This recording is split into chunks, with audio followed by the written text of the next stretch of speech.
Здравейте! Както и бях обещал, в днешното видео ще ви споделя един много интересен анализ на Андрю Бустаманте, който е бивш разузнавач на ЦРУ, както и бивш капитан от въздушните сили на Америка.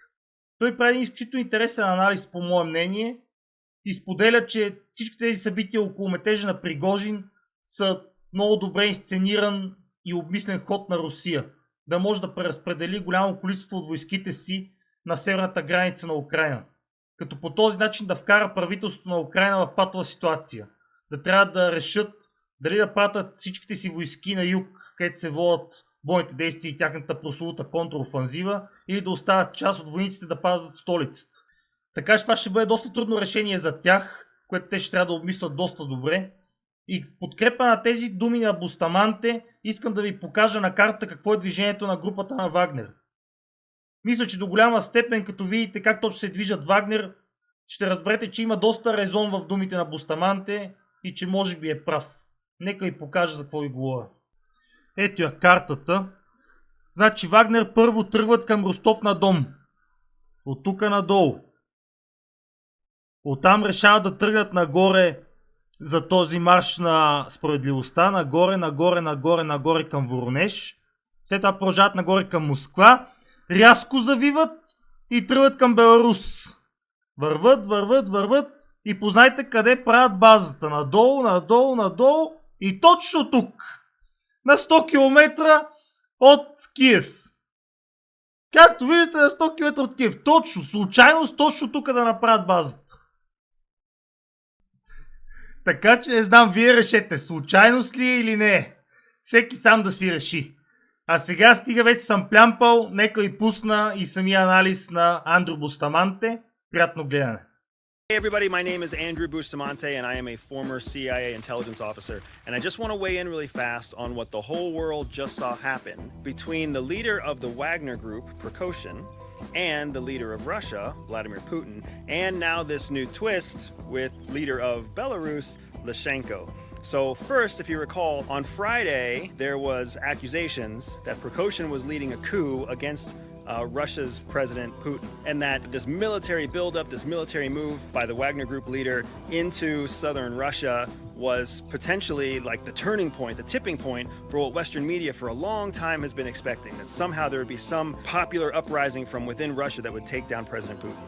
But very quickly following that movement, very quickly following all the headlines talking about Prigozhin's move and this march for justice and everything else, very quickly following that, what we saw were all the leaders of Russia band together, formally announce their support for Putin, and then actually start making counter accusations against Prigozhin, calling him a traitor and holding him to charges for attacking the motherland. Now here it is, Saturday, just 24 hours later, and what we see today is that the entire scenario, this whole massive potential coup against Russia's leadership, has now been resolved and negotiated to peace by the leader of another authoritarian country close within Russia's sphere of influence, Belarus, and their president, Lukashenko. Now, here's what media is not telling you that you need to be aware of. First, Prigozhin and Putin have a long history of working together, all the way back to when Prigozhin was just an entrepreneur and had nothing to do with the Wagner Group. Plus, we have this relationship between Russia and Belarus that goes back a long time as well, because Russia and Putin have supported Lukashenko's illegitimate rule and his less than scrupulous rise to power in Belarus. So what you have here are essentially three cronies who have a lot of shared interests with each other, cooperating and working together.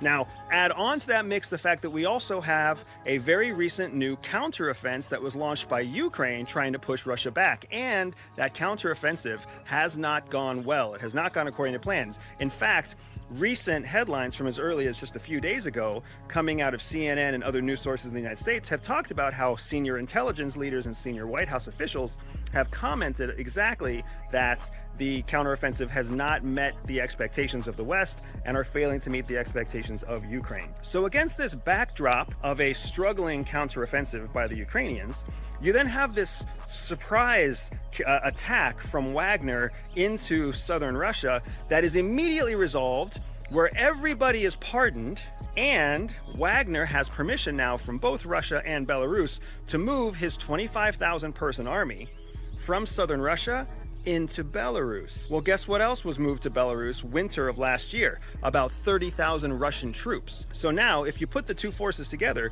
we have a standing force of about 55,000 Russian and mercenary troops under the Wagner Group staged in Belarus, where everybody feels like something has been resolved. Everybody in the world, the Ukrainians, the Western media, the Western governments, you and I, we all feel like, well, this just seems like a natural, obvious solution to the tensions in Russia, when in fact what it is a strategic redeployment under the guise of some sort of deconfliction of a political issue. If you take a look at a map, you'll see that Kiev is actually very close to the southern Belarusian border, and it's accessible from Belarus both by land and by water. So we're now moving 25,000 mercenary troops at a minimum, plus the previously staged Russian troops that were already in Belarus, to northern Ukraine, even though Ukraine's counteroffensive is focused on the south of Ukraine, the most strategically relevant piece. Because if Russia knows that if they take Kiev, the entire Ukrainian conflict is over.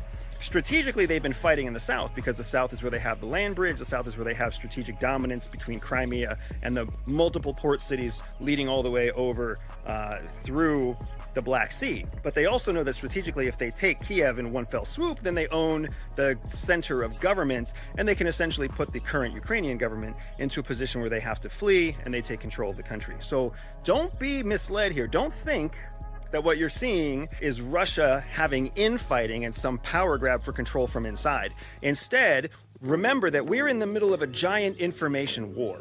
And there are very few countries in the world as adept at leveraging information warfare as the Russians, and that the Russians were the ones who trained the Ukrainians during the Soviet years, and then the Ukrainians have actually become even better at information warfare than the Russians have since 1991. So never mistake news headlines for being factual or being complete information. Instead, remember that conflict is always evolving, and there's always a strategic end to any kind of information that you are being fed. Whether that strategic end is by news sources who need you to read and need you to click because they need to make advertising money, or whether it's something that's actually led by governments because they want to mislead public opinion or mislead public attention.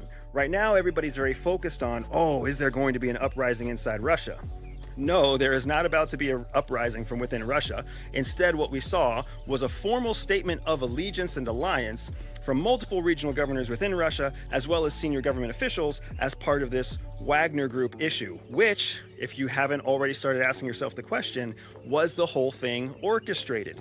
Was the entire Wagner Group counteroffensive against Russia, was the whole Putin and precaution argument, was it all just staged? I don't know, but when you look at it through a lens of covert influence and information warfare, it certainly seems like Russia has made a gigantic strategic victory here, because the world sees Russia more united than ever, and the United States and the West are now watching as 25,000 mercenaries are peacefully redeployed into Belarus, where peace was orchestrated between two strongman presidents and the leader of a mercenary group. If this sounds like it should be a plot line for some sort of action movie, I completely agree, because nowhere in the civilized world where should anyone expect that a real peace deal, a real conflict resolution, would be negotiated by two authoritarian strongmen and the leader of a mercenary group. That is too strange to be real life. And when you have that moment that makes you scratch your head and wonder, is this really happening? That's a red flag to tell you that something is happening that no one's talking about, or something is happening that's being hidden from everyone. So keep your eyes on this fast-breaking development, because I'm willing to bet that over the next 72 hours, the media all but ignores and forgets that this whole thing happened. And we see a giant contingent of troops move to Belarus to support and align themselves with existing Russian troops that are already in Belarus, and put additional pressure on a Ukrainian government who's trying to focus on an offensive or a counteroffensive move in the south, while the north is left open to them. If you remember the counteroffensive that the Ukrainians first launched in September of last year, it looks almost identical to what we're seeing now. The Ukrainian counteroffensive was focused on the south. Everyone talked about the south, but then they actually launched the counteroffensive in the north. Now we're seeing Russia do the same thing. We're seeing them focus everyone's attention on the south while they potentially strategically redeploy forces to the north. You've got two real strong countries with a long history of information warfare and a long history of strategic misinformation. We are the ones stuck in the middle of seeing how misinformation is deployed and used to shape public opinion and shape the battlefield. My name's Andrew Bustamante. I'm really excited to share this with you folks. I hope you could keep up.